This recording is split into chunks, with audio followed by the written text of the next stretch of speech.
Hey, it's your lead seed sowing sister, Patrice. Good morning, and thank you for joining me for this morning seed. All right, as y'all know, we're in Genesis chapter 4. I'm looking forward to this. I'm enjoying this. Y'all get into the engagement with me, get into the comments. Let's share some stuff. I'm looking forward to how well we'll be growing together in this word and going deeper in this word. So today we're in chapter 4. We're talking about Cain and Abel. All right, y'all look over my glasses, but we're going to make it happen. Adam laid with his wife Eve, and she became pregnant and gave birth to Cain. She said, "With the help of the Lord, I have brought forth a man." Later, she gave birth to his brother Abel. Now, Abel kept flocks, and Cain worked the soil. In the course of time, Cain brought some of the fruit of the soil as an offering to the Lord. But Abel brought fat portions from some of the firstborn of his flock. The Lord looked with favor on Abel and his offerings, but on Cain and his offerings he did not look with favor. So Cain was very angry, and his face was downcast. Then the Lord said to Cain, "Why are you angry? Why is your face downcast? If you do what is right, will you not be accepted? But if you do not do what is right, sin is crouching at your door. It desires to have you, but you must master it." You ever had somebody tell you to master something and you just trying to figure out why you're feeling that way? Let's keep going. Now Cain said to his brother Abel, "Let's go out to the field." And while they were in the field, Cain attacked his brother Abel and killed him. Then the Lord said to Cain, "Where is your brother Abel?" "I don't know," he replied. "Am I my brother's keeper?" The Lord said, "What you have done, listen. What have you done? Listen, your brother's blood cries out to me from the ground. Now you are under a curse and driven from the ground,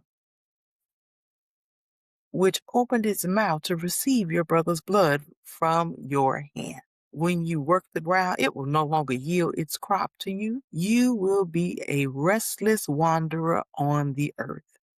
Cain said to the Lord, "My punishment is more than I can bear. Today you are driving me from the land, and I will be hidden from your presence. I will be a restless wanderer on the earth, and whoever's find me will kill me." But the Lord said to him, "Not so.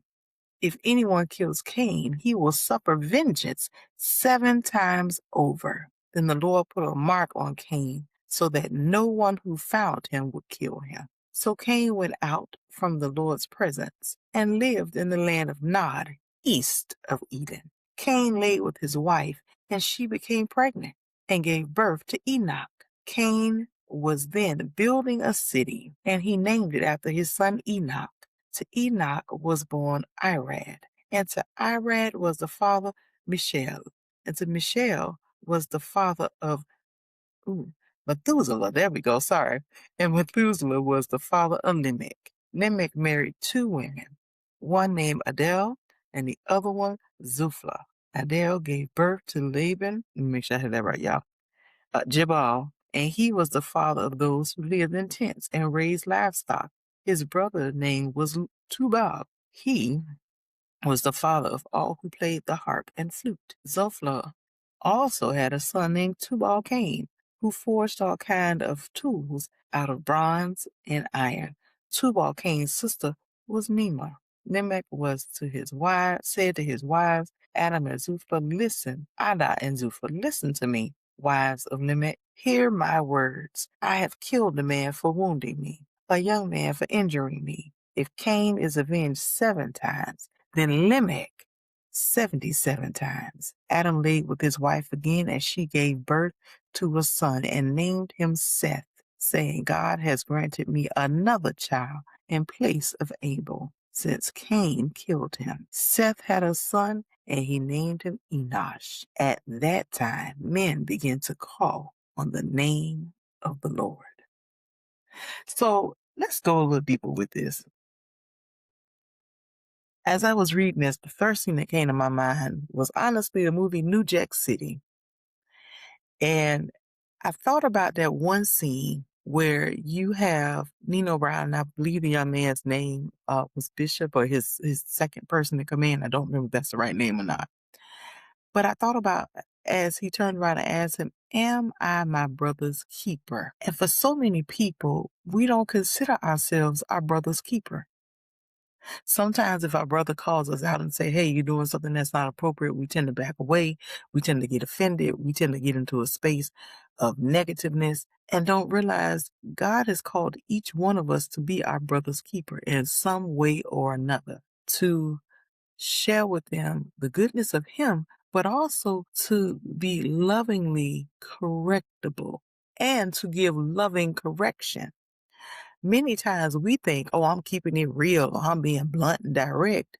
But God wants you to be the type of keeper to your brother that you help them to get back on the path and not be uh, bullied off of it, or not be rebuked in such a way that the person wants to turn away from God. So today I want to leave you with this question to ponder. If it was your brother, blood or not, friend or foe, have you taken the time to truly be your brother's keeper? All right, y'all. I just wanted to leave y'all with that. That kind of jumped out to me today. I wanted to share that little piece to you, piece with you today. All right. You all go have an amazing day, and I will see you tomorrow for another 4 o'clock drop.